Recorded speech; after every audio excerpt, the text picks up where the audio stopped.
بسم اللہ الرحمن الرحیم۔ کسی سلطنت کے بادشاہ نے جنگ میں شریک ہونے والے گھوڑوں کے استبل کے ساتھ ہی گدھے بھی رکھے ہوئے تھے۔ گدھے ہر روز گھوڑوں کا بچا ہوا کھانا کھاتے اور گھوڑوں کو ویلا اور نکما کہتے۔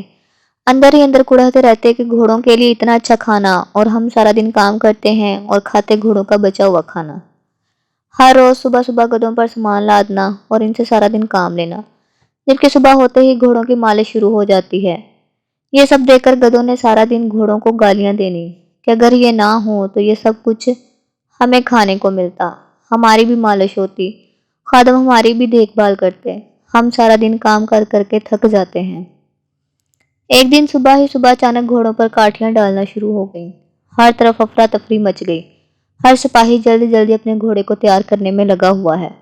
گدھوں کی جان میں بھی جان آئی کہ شکر ہے آج ان گھوڑوں کو بھی کام کرنا پڑے گا۔ الغرض گھوڑے تیار کر کے سپاہی ان پر سوار ہوئے اور چل دیے۔ سارا دن گزرا، پھر شام گزر گئی، لیکن گھوڑے واپس نہ آئے۔ گدھے پریشان ہو گئے کہ گھوڑے ابھی تک واپس کیوں نہیں آئے، ایسا کیا کام پیش آ گیا ہے۔ اگلے دن جب گھوڑے واپس آئے تو کسی کا کان نہیں، کسی کی آنکھ نہیں، کوئی لنگڑا کے چل رہا ہے تو کوئی واپس ہی نہیں آیا۔ گدھوں نے گھوڑوں کا جب یہ حال دیکھا تو ان سے پوچھا کہ کیا ہوا ہے، یہ تمہارا حال کس نے کیا ہے؟ گھوڑوں نے کہا کہ ہم جنگ پر گئے تھے اور جنگ میں ایسا ہی ہوتا ہے، ہمیں اس لیے تیار کیا جاتا ہے کہ اپنے وطن کے دفاع کے لیے دشمن کے خلاف جنگ میں ہم شامل ہوں۔ گدھوں نے گھوڑوں کا یہ جواب سنا تو انہوں نے شکر کیا کہ ہم گھوڑے نہیں گدھے ہیں۔